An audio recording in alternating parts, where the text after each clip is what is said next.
of GFN, I'm really happy to welcome you to today's conversation. All together now and talking about matching grants and how we can be helpful as a community to camps at this year and this season and during this COVID-19 era. And with that, I want to introduce Andres Spocconi, the CEO and president of Jewish Funders Network, to frame the conversation a bit more and introduce the other speakers. Thank you, Andres. Thank you, Tamar, and thank you to our panelists and to all of you to join us in this conversation that I think it's going to be truly important. And just before a question of logistics, if you can be sure that while you're not speaking, you're muted. That's going to be, there's always in these calls a lot of background noise. So, or Tamar, if you can actually mute everybody. Okay, so now that I muted everybody and I can speak on my own, I can tell you like why I think this conversation is important. First of all, as a product of summer camp myself, I am biased towards summer camps. As a parent of two boys who cry every time they come back from summer camp, I'm biased. And as somebody who sees the impact that summer camps have in Jewish life, I'm biased. I think that camps is, and it's not just what I think, research backs me up here, is one of the most powerful tools we have to create Jewish identity and a passion for Judaism and for Israel. If you look at people in leadership positions in the Jewish community, most of them come from the camp movement. Or I always tell I haven't been a camp counselor for more than 30 years now, but I still use the leadership skills that I learned as a camp counselor that are more valuable than any MBA that you can get. Having this conversation now, it's critically important because what COVID-19 is doing is threatening major systems that support Jewish life in North America. The day school system is threatened. The human services system is under stress. The JCC system is threatened. The camp system is one of such vital systems for Jewish life that is now being threatened by this crisis. We can't afford to lose that platform for Jewish life. We simply can't. First of all, if camps collapse, to relaunch them is not just to turn them back on. We're talking about major operations, years of trust that families have built with the camp. And secondly, in this context, specifically in this context, having camps as a vibrant venue for Jewish education is critical. So I think that what we're going to be discussing today is very, very important, and I'm honored to be here with you. I think that it's also going to be very important because it's going to showcase an approach to philanthropy that for us at JFN is very important. This is not just about making grants, but about being collaborative, working in partnership, and support an entire system in the community. And the matching grants that we're going to be discussing are actually one of the, I said, poster childs of how this work is done, by collaborating, by leveraging, by trying to support an entire ecosystem rather than doing it piecemeal in different ways. So I think that this is probably one of the best examples of collaborative philanthropy and a positive response, not only to the situation of camps, but something that we can learn from in any aspect of Jewish life. So I'm very grateful for the Grinspoon Foundation for the work they're doing and for the leadership they took.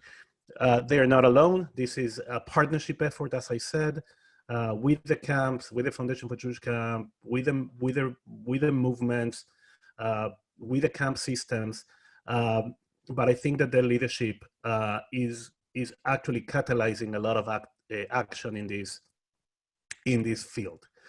So without further ado, I'm going to give the floor to Winnie Sandler Grinspoon, board member of JFN and a president of the Harold Grinspoon Foundation. Thank you, Andres, and good morning to everybody. It's great to be with you. So, background. The Harold Grinspoon Foundation has been investing in Jewish overnight camp for many years now. Years ago, my father-in-law, Harold Grinspoon, who is participating in our call today, although is currently muted, experienced as a funder, really the beauty of camp, the importance of camp to the community, and he narrowed his focus on supporting camp because it was a great return on investment for the Jewish community, as he says. And so he got on a plane and flew around the country and looked at not-for-profit camps and looked at for-profit camps and determined early on that what we needed was to invest in camps in a way that helped them become stronger organizations. One of the ways we have been doing that over the years is by working with camps to help them in their fundraising capacity, and then challenging them with challenge grants to raise money for priority items that they need to advance their camp and advance their mission. And so it is with that background that we sat together as a board a couple of weeks ago and looked ahead for what this summer might look like, and obviously quickly realized that camps were in trouble, and we were at a moment where we really had to do something different than our ordinary efforts. And having invested so much in camp and believing so strongly in camp, this was the moment really to go back to our board and talk about digging into our corpus and going beyond our annual spending to try to make a difference here. We also did a calculation early on about what will happen to the ecosystem of camp if camp cannot happen this summer and if camps lose all tuition dollars from this summer. And it's a tremendous number. We estimate there are about 160 Jewish overnight camps in North America, and if they all do not operate and pull in no tuition this year, it will cost about 110 million to 150 million, give or take, to make it to next year. That means returning tuition dollars. It means supporting operating expenses, having already expended quite, significantly in preparation for this summer, and then regular operating costs to keep the facilities, pay taxes, et cetera, and pay, core year-round staff. And so it was with that lens that we voted as a board to make an additional allocation for this year of $10 million targeted towards summer camp. And we chose summer camp because we know the field, we have experience and have had success with challenge grants. We have a team of professionals we call mentors that work with a portfolio of camps, and so are helping with the marketing of a challenge and the execution of the challenge. And so we're excited. We also know that the camps are, they need something in their back pocket to go to their funders with at this moment, because funders are, the needs are so great across the Jewish community, across the general community. It's important for our camps to have a challenge to go to their funders with. And so with that, I would like at this point to pass the mic to Sarah Eisinger, who is, we're so pleased to serve as director of JCamp 180, which is our program at the Harold Grinspoon Foundation for Jewish overnight camp. And Sarah, why don't you take it away and explain the details of the match? Wonderful. Thank you so much, Winnie. And thank you to JFN for hosting this, and to everybody, good afternoon. I'm going to talk a little bit about what's going on now, building on what Winnie has talked about in camping, give you a bit of update sort of as of today where the camping sector is. And I'm going to introduce the All Together Now grant and talk to you about some of the specifics. We're also going to hear then from Yaakov Fleischman, who's a camp director of Camp Stone, who's going to talk to you about what's been going on at his camp and the impact of the grant so far.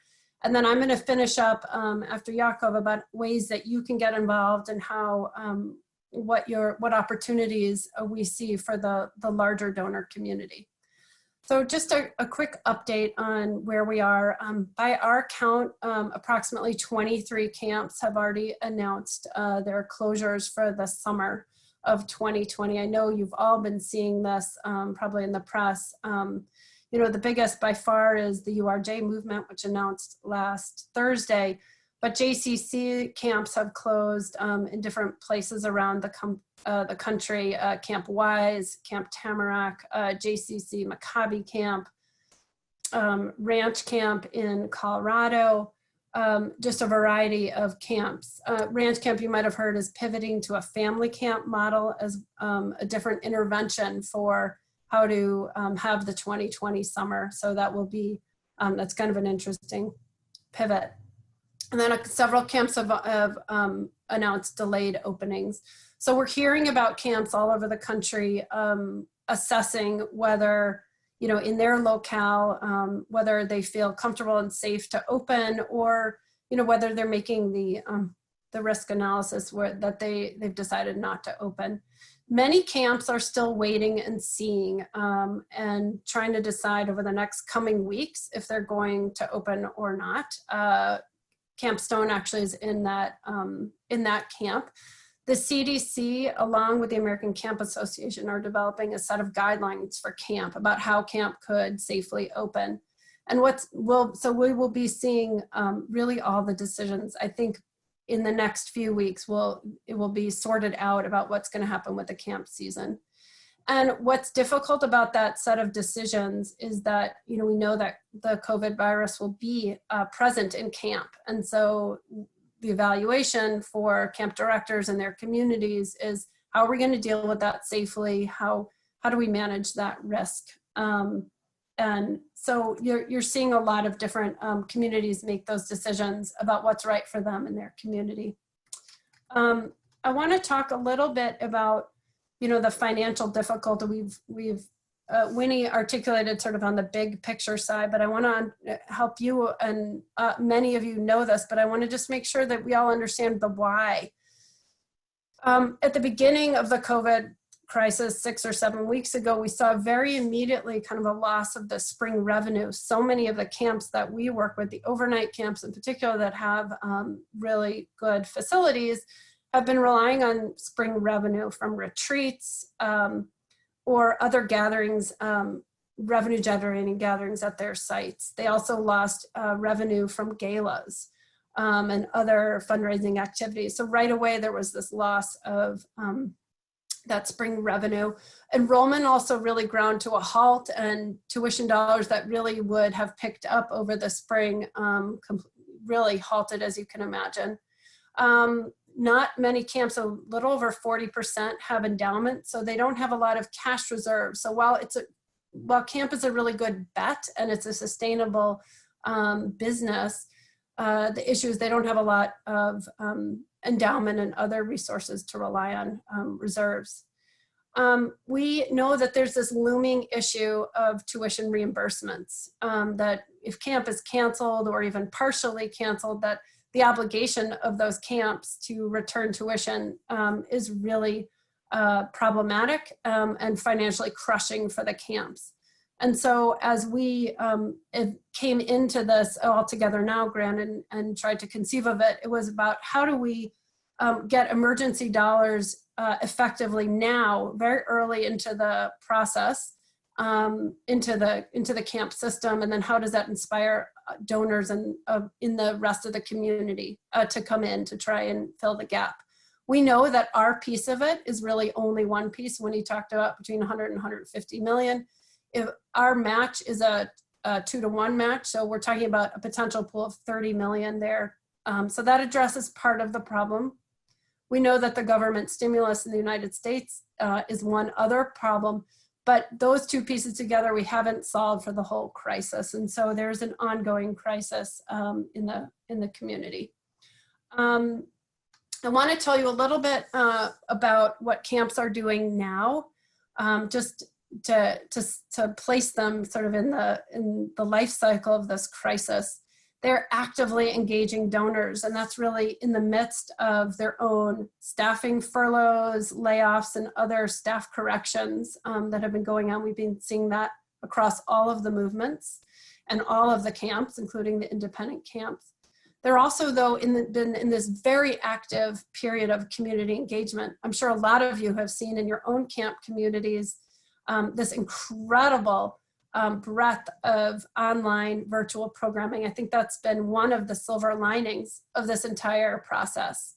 And that has been, you know, the Shabbatons and the Havdalahs and the song sessions and the bingo nights and the alumni groups that have gotten together. I think that's been just this very bright spot. It shows the importance of camp.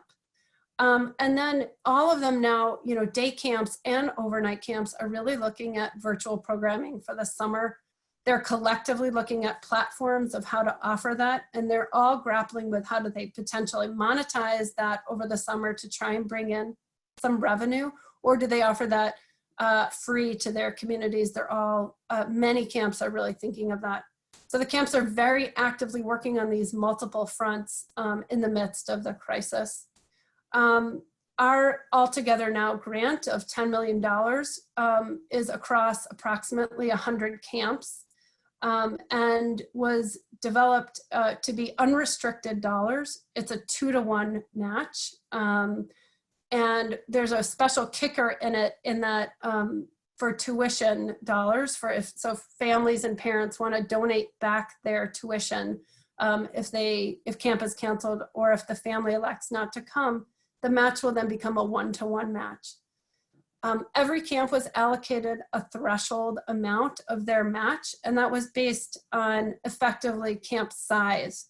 We did a calculation of camper weeks and camper beds. It was a formula that we developed to effectively and fairly lay out the $10 million across all of our camps. So they will meet that, they meet their own threshold, and then they will have to raise obviously over and above that to meet their own needs. So I'm gonna pause now. I'm gonna get into more of the details, and I wanna show you some of our tools and resources. But I'd like to now turn it over to Yaakov Fleischman, who will give a little bit more color to what I've been talking about. So Yaakov, I'm gonna kick it over to you, and then I'll come back and talk some of the details. Thank you, Sarah. Really a pleasure to be here. My name is Yaakov Fleischman. My spouse, Esty, and I are the co-directors of Camp Stone. We're a Jewish overnight summer camp located in Western Pennsylvania, affiliated with B'nai Akiva, which is the youth movement. And we've, thank God, run the camp in a very financially responsible way thus far. We actually took over the camp. It had tremendous debt. And through a lot of careful planning and enrollment and hard work over the last number of years, we've been able to get to a point where we were solvent. And actually, we had sort of like a big event in February where we paid off another piece of a large loan, and then this coronavirus hit a month later. So we weren't coming into this with a lot of debt, but nevertheless, even having been responsible, looking at this summer, we're facing huge financial losses. It's actually really expensive not to open. It's probably worse if you open partially and you don't know what your numbers are going to be, because obviously all the fixed costs of opening have to be outweighed by enrollment, but nobody has any idea how many kids are even going to be allowed in camp, and the guidelines haven't even been published.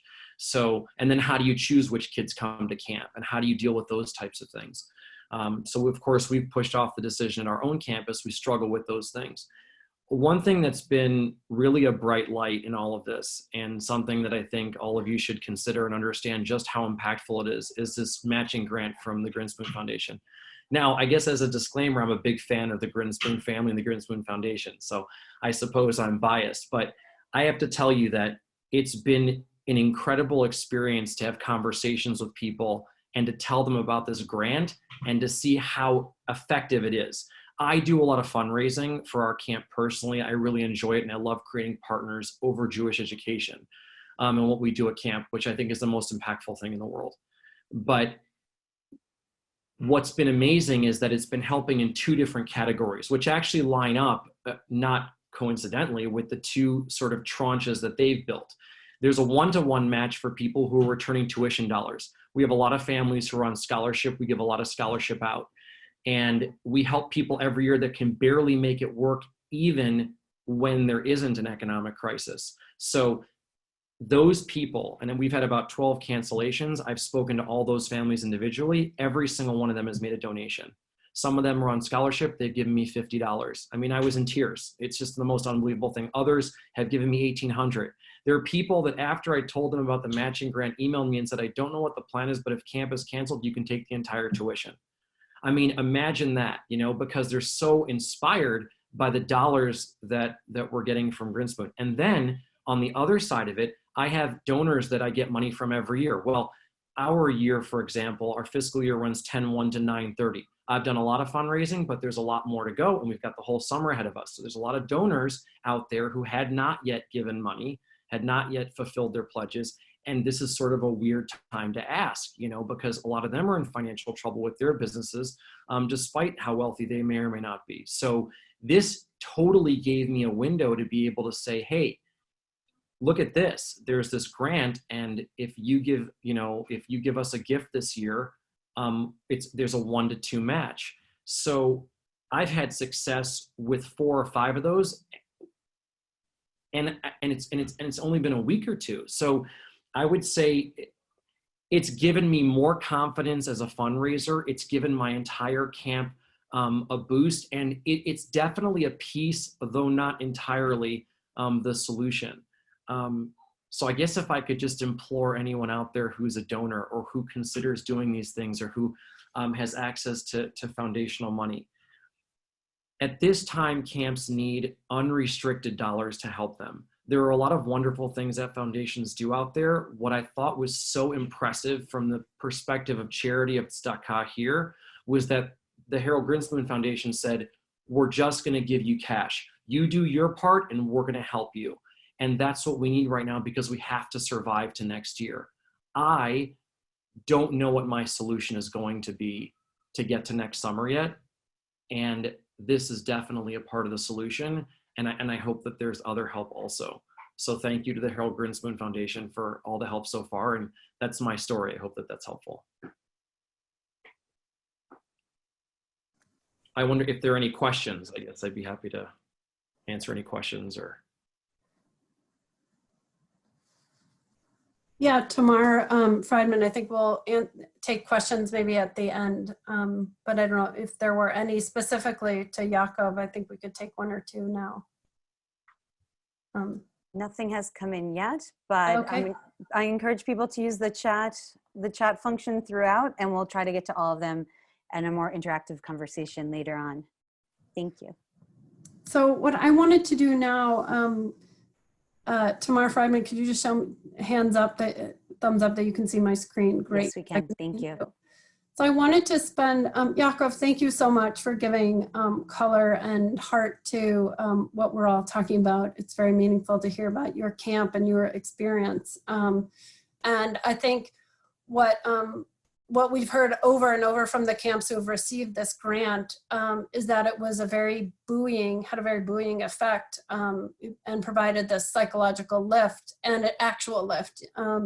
And so I think it's been serving, excuse me, multiple purposes. We've developed this website. It's a landing page for prospective donors. It's called jcamp180.org/donors. We'll put that in the chat for that link. And this is what I'm showing you now. I want to walk you through some of the logistics of the grant. So It's $1 from Harold Grinspoon Foundation for every $2 raised by participating camps, and I'll tell you who is participating. We developed this decal, this kind of stamp called the All Together Now for Jewish Camp, and we intentionally wanted to make it very inclusive. It's really not about us, it's about camp, and it's about you all, and all of us in this together. So we encourage anyone who's involved and interested in getting involved to use this decal. We also have a Facebook decal that you can put on your Facebook page. So it's unrestricted money, I think I said that. If they don't operate in full, it then goes down to a 1-to-1 match. You can see that here. And as I said, the camps have been assigned a maximum grant amount based on self-reported information in the census, which is executed by the Foundation for Jewish Camp, our partner, in 2019. And then it's a little bit about gifts that are eligible to be matched and gifts that are not eligible. We're trying to make this as simple as possible, but there's obviously, we're trying to get cash in hand. And then I wanna highlight two different things. We've sorted the camps by region and by movement, across movement. We have about 100 camps in our JCamp 180 network. Those are camps that have been affiliated. They've applied to join JCamp 180. And when they apply, they talk to us about their governance structure, their financial makeup, a little bit about their facilities, their staff, and how they define themselves as being Jewish. And so we evaluate them and invite them into the JCamp 180 network. The larger community of overnight camps is 160 overnight camps. Why do we not work with those 60? Well, some of them are newer camps, some of them are smaller camps. So for a variety of reasons, we're working with these 100 camps. So if you're interested potentially in getting involved in this opportunity, this is a great page for you. You can talk, we can show you the camps by region. So Camp Daisy and Henry Stein, the movement is AIJC, that's the independent umbrella association. It's in Arizona, and we've given you contact information. So you could get involved by supporting a camp directly, or clusters of camps either by region, by movement. We've shared by movement here, so AIJC again is this independent group, and then it goes down into B'nai Akiva, B'nai B'rith, Habonim Dror, etc. Independent, who are not in the association, JCCA, URJ, Ramah, etc. So I'd be happy to take any questions about the All Together Now grant or other ways you can be involved, and I'm sure Winnie and others would be happy to help answer questions. Great, thank you so much. And with that, I really do, like Sarah said, oh, sorry. No, I'm sorry. There was one other thing I wanted to share with you. Please. As I share my screen, sorry. JCamp 180 has done a range of wraparound supports, excuse me for interrupting you, Tamar. We've developed on a parallel track to this campaign is a toolkit. And so these are a set of resources that camps can access through their mentor and then just here through this website. We've developed some campaign strategy and talking points. We have a sample press release template. And then there's sample letters and emails about how to reach out to your families, to your major donors. We have tip sheets. We have the logo here, and then peer resources. We've been doing weekly drop-in clinics for all the camps that are involved in the All Together Now campaign. So they've been sharing really real-time tools that they've developed. It's been incredible how they've been sharing and collaborating. Here you see Tamar Remz has an announcement video. Eden Village has this incredible calculator on the back end about how families can donate. It's a very tactical and technical thing, but these resources have been hugely helpful. So I just wanted to share that with resource as well with you. So I'll stop sharing, we can answer questions. Thank you, that's incredibly helpful. It just really shows how the foundation was really looking at it in so many different ways of how to support the camps right now through this time. And with that, I want to encourage people to, you can either put your questions in the chat box, which I see we're getting some in, but we purposely made this into the meeting format on Zoom so that you can unmute yourself one by one and ask your questions directly. If you want to like raise your hand to do some kind of reaction button to give us, to let you, and then I'll go and unmute you, that will be helpful. And we'll try to get to as many people as possible. So we have a few other questions that have come on in the chat, and I will go through one of them. Are you still adding camps to JCamp 180? And is she correct in understanding that the only camps that are currently part of your JCamp 180 program are eligible for this grant? And that her colleagues at her local federation were wondering if the match would be available for camps such as Camp Shalom Day Camp, which is, so I guess it's two different questions with JCamp 180 and also the day camp question, as well as this specifically for overnight camps. Yes, to the first part of that question, the challenge that we are extending is only available to the 100 overnight camps that we are currently working with. So we unfortunately are not able to offer the same match to the day camps for a couple of reasons, one of which is that day camps don't actually do a lot of fundraising on their own, so a challenge grant to a day camp is not workable in our normal structure, number one. Number two, in terms of the overnight camps, as I said, we work with about 100 camps out of about 160 that we know of in North America, and so, you know, a majority of the camps are part of the match. And are we still adding camps to JCamp 180? Sarah's Sarah, back. I'm going to. I'm Sarah, back. you're back. Hi. Oh my God. Okay. Are we still Thanks. admitting camps? We admit camps by invitation only, and our last application was late 2018, and our next court came in 2019.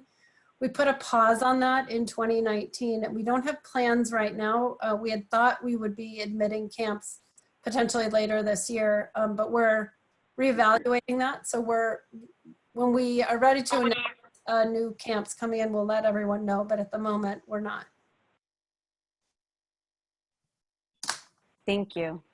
Andres, I know you wrote a question that I thought you can come back. Yeah, on. I have actually a comment and a question. I guess that my question was, is there any estimation of how many of the parents that already paid tuition are going to decide to donate it? If what happened with these 12 families that Yakov mentioned do you think is a representative sample, or anywhere between 0% and 100%, where do we think we're going to land in terms of tuition donation? But before you answer that, I wanted to make a comment that for me is very important in this program, that the camps that are part of the J Camp 180 are actually camps that have an ongoing relation with Grinspoon and receive support, and they were actually quote unquote vetted in some way. So I think it provides funders with a certain level of security, because they say, well, these camps are solid. They've been, there's a layer of vetting work that the Grinspoon Foundation has done on these camps, and it's important for other funders to leverage that experience that Grinspoon has. So that was a comment. But the question is what Tamar said. What do you think it's gonna? Where are we gonna land in terms of tuition donation? Oh yeah, Yakov, that'd be great to hear from you. So I think it's a tough question to answer. My prior career was in law and real estate, and every time I asked a partner at a law firm a question, the answer was yes and no. So I guess that's my answer to you, because it depends how it's structured. I do think that it provides an opening in a conversation, even for inexperienced fundraisers, to really have an honest conversation, because you know, the conversations I've had have been 12 different conversations. Remember, people are canceling for different reasons. I do believe that you can get 100% participation, and that's what we're going for. I don't think that's ambitious. I think that this is the sort of thing that speaks to people and they understand the kind of crisis that we're in. I mean, again, when I say 100% participation, it would be easy to say, okay, you have X number of campers and you got $400 as like your, you know, deposit back from everybody. That's not the way this is going to go. Some are going to be very, very generous if they can be. Others will give you what they can, and some of them are struggling. I think if there's 100% participation from my parent body, and that's what I'm aiming for, I don't know. I'm not, I mean, I give people guidelines and I tell people what I think, but I'm very transparent.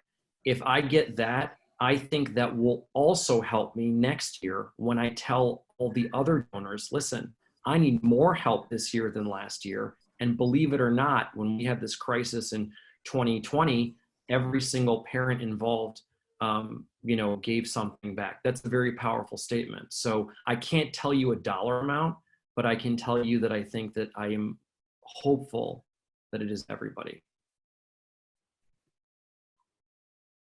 And Yaakov, I would guess that you will see something from everyone, and the vast majority also will want a refund of some amount because of financial need. And I love the idea, and we are as well, the URJ, going forward and giving folks 3 different paths forward, one, and any combination thereof. So we lead with the donation of their registration fees, which may mean not just their amounts that they've paid already, but additional monies coming forward.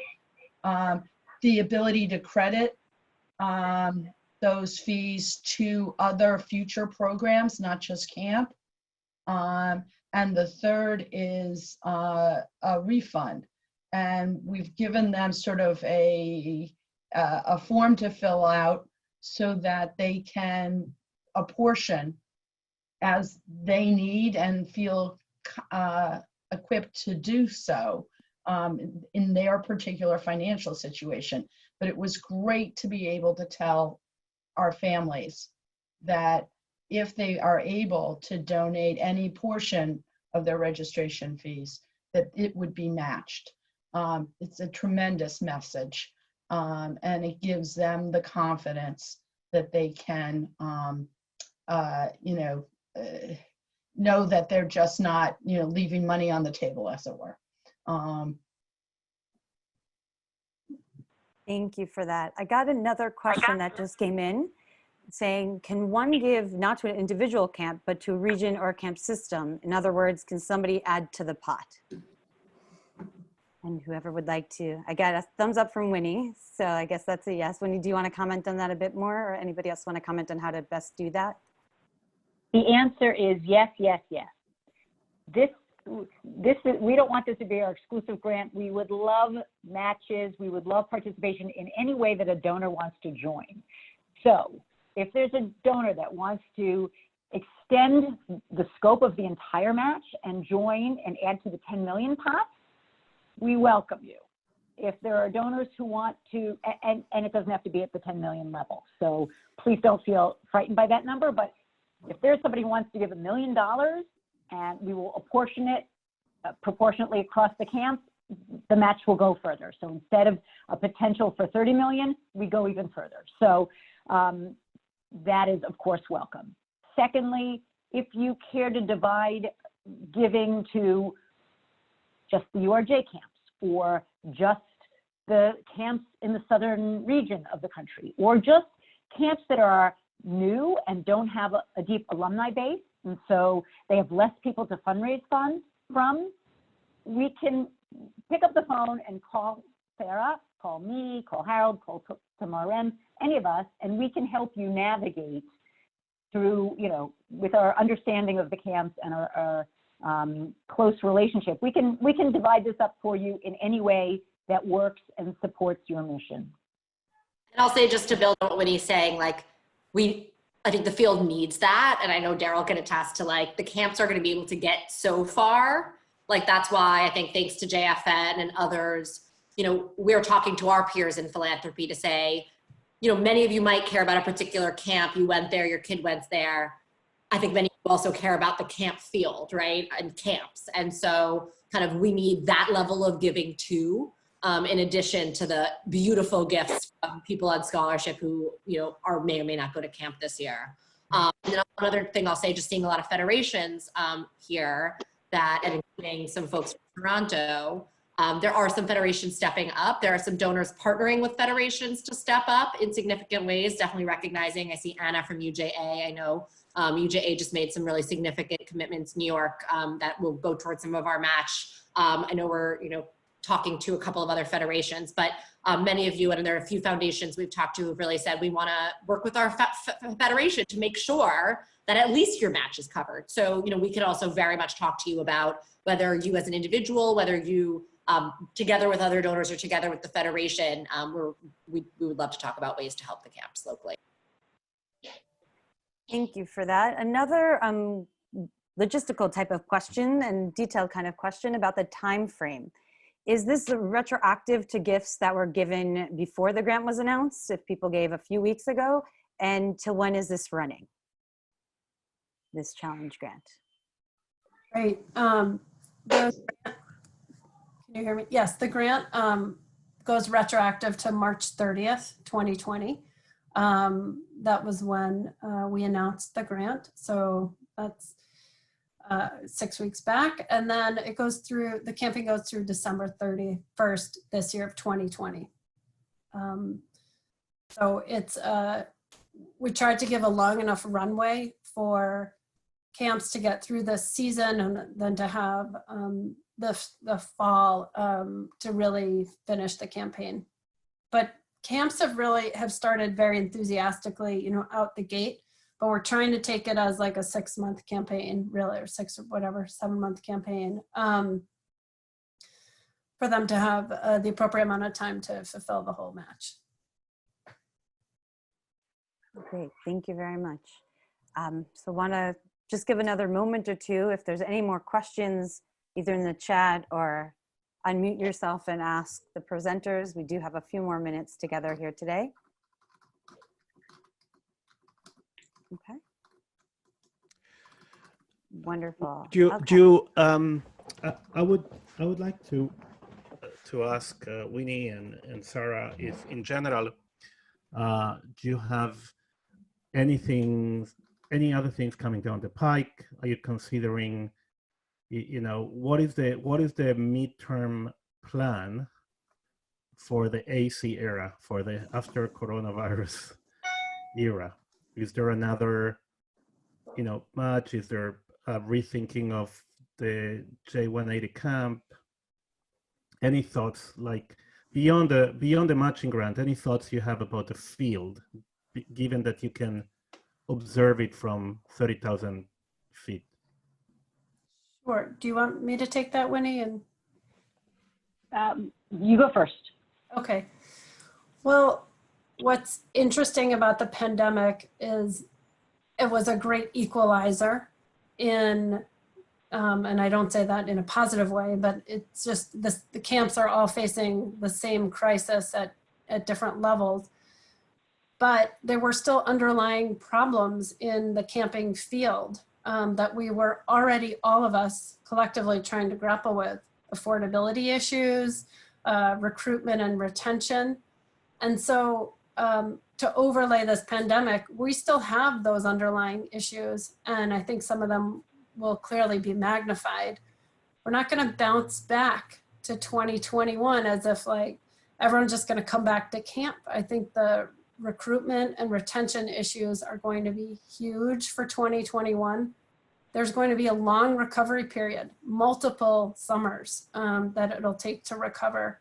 So I think recruitment and retention and then affordability, I think, will be particularly highlighted next year as families have been facing this economic downturn.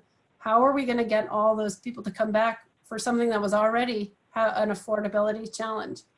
So I think over time, thinking about scholarships and trying to get families to remain in the fold and come back to the fold is going to be critical.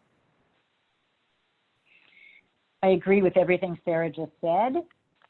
I'm also concerned because our camps are taking out loans and receiving loans at this point. And remember, some of those loans have to be paid back. Not all will turn into grants. And so they work on tight margins to begin with. And so even if we succeed in raising the $30 million, this is what, as Sarah said at the beginning, it's only one piece of the puzzle.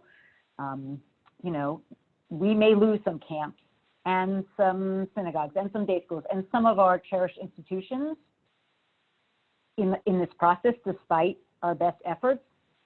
You know, as a community, I hope we don't lose sight of the things that we thought were really important 6 months ago.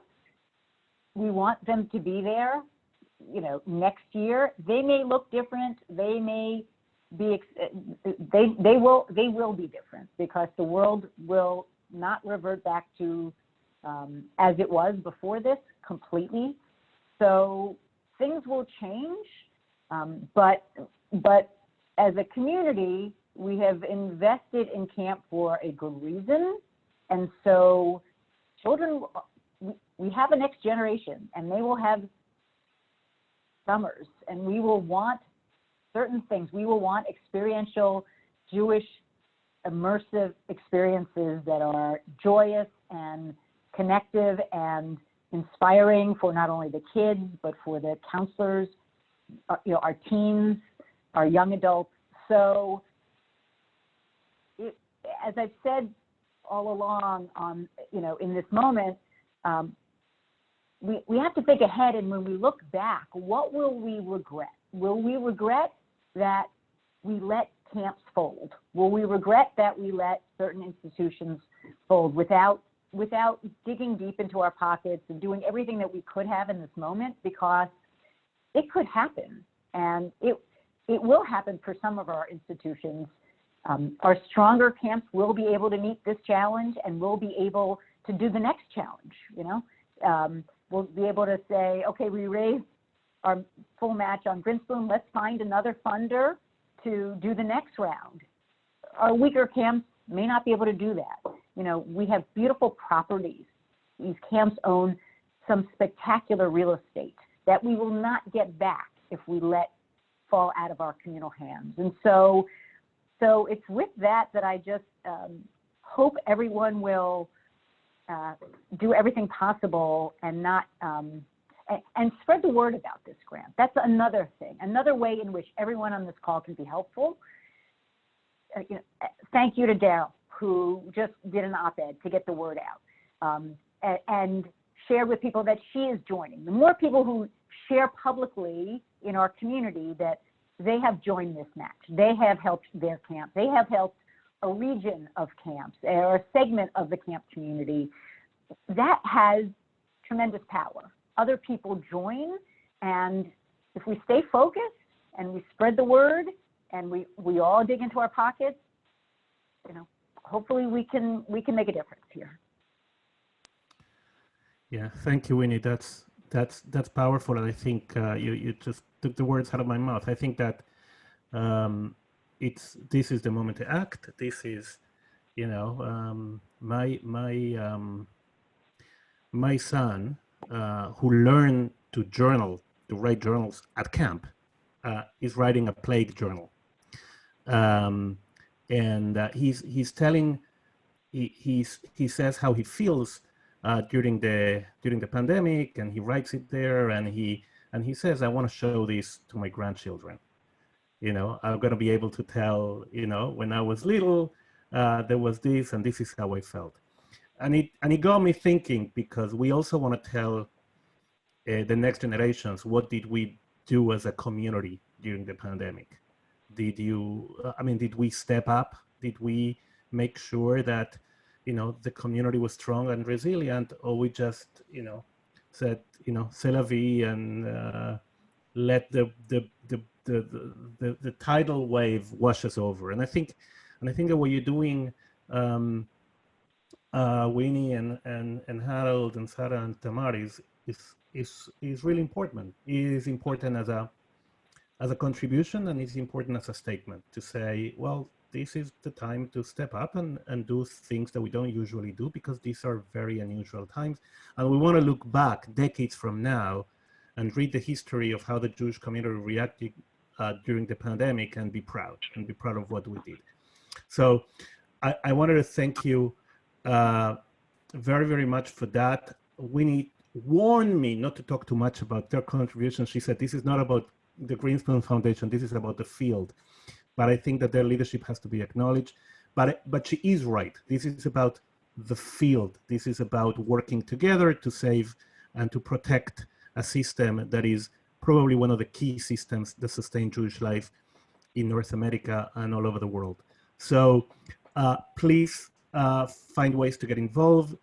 You can write the folks from the Grinspoon Foundation or us at JFN for more information, and above all, stay safe and healthy, and remember that these too shall pass.